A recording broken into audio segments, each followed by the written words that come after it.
Hello, everyone, and welcome to our final project presentation. It's Bailey Bouchard and myself, Alejandro Yaber. We're going to be working with the following project or with the following paper. We're going to be talking about optimal allocation of limited vaccines to control an infectious disease of simple analytical conditions. This is by Isabel Rao and Margaret Brando. So Bailey's going to start you off. The motivations of the paper are specifically looking at when during an epidemic there would be different policies for communal benefits that would be tried to achieved by policymakers, and these are typically things like reducing mortality or reducing morbidity, or just reducing transmission rates among people in general.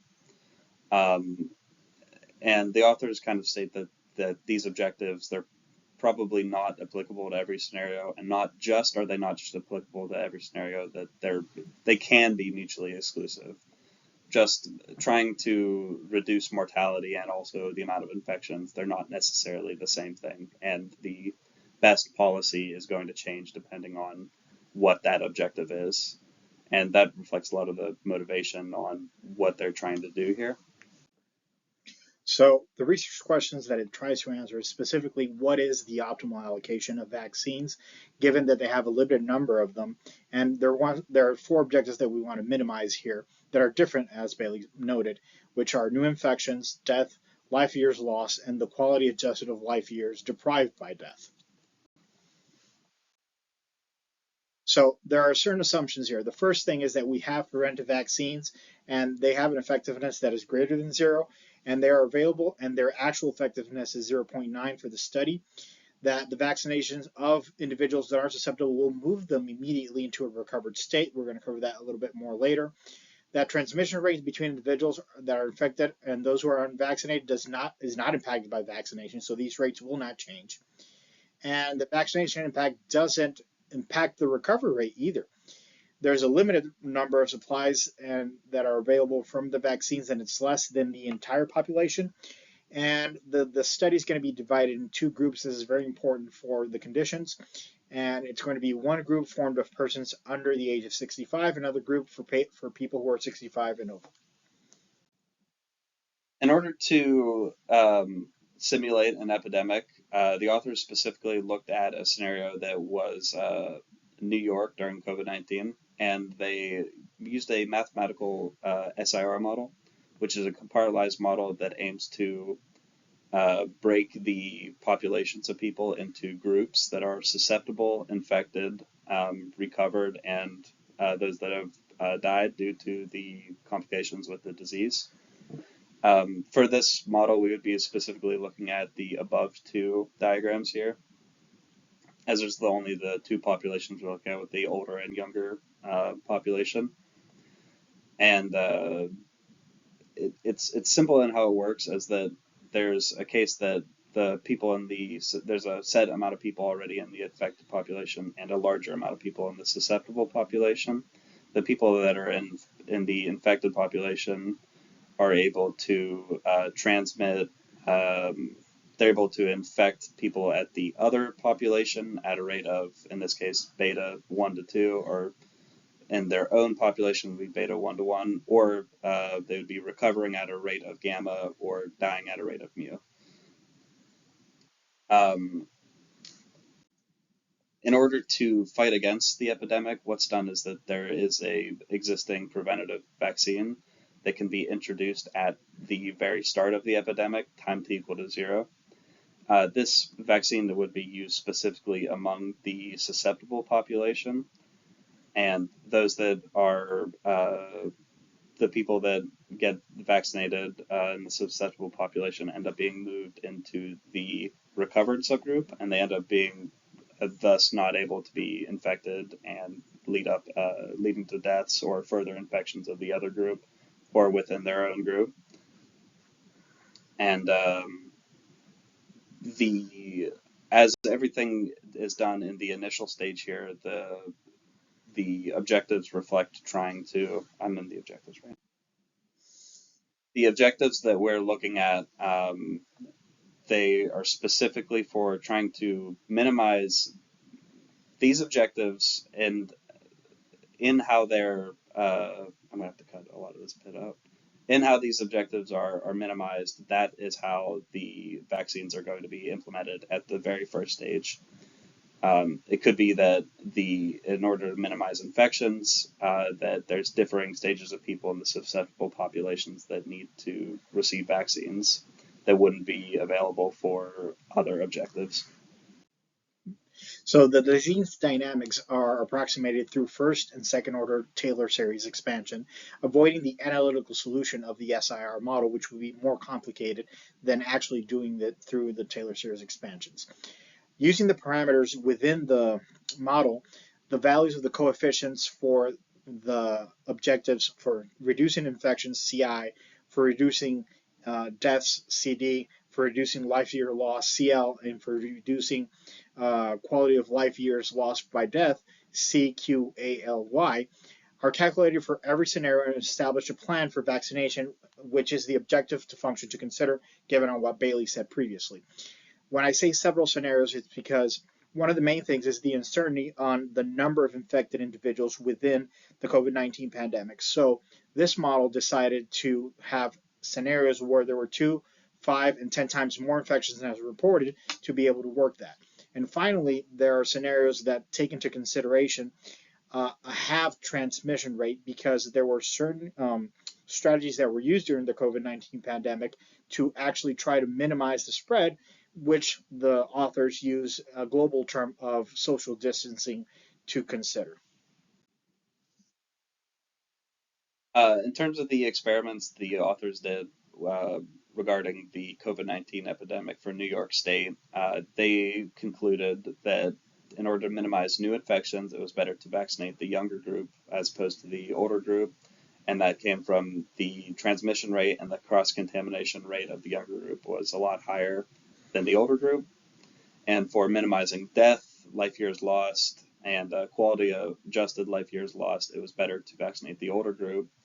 And that mostly just came from the older group having a higher mortality rate in general, and that the gain in life years from vaccinating the younger group would not be enough to offset the high mortality rate of the older group.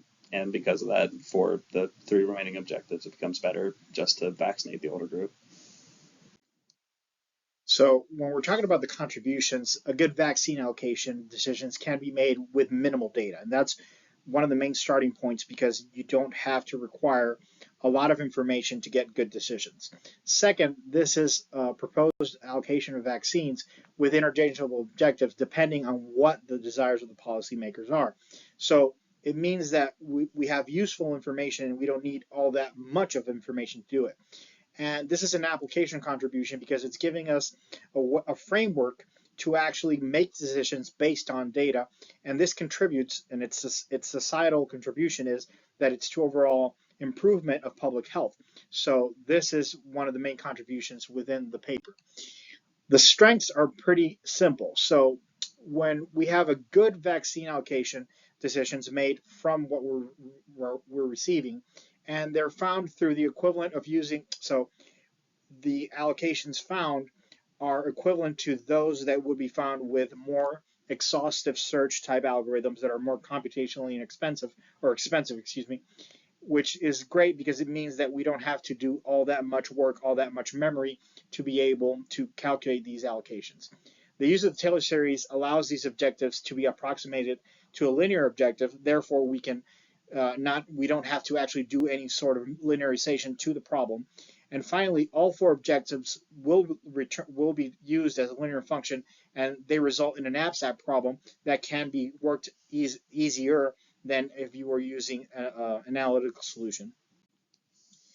The weaknesses within this is that policymakers might change what they want in their objective function, which would lead eventually to this model not actually being applicable.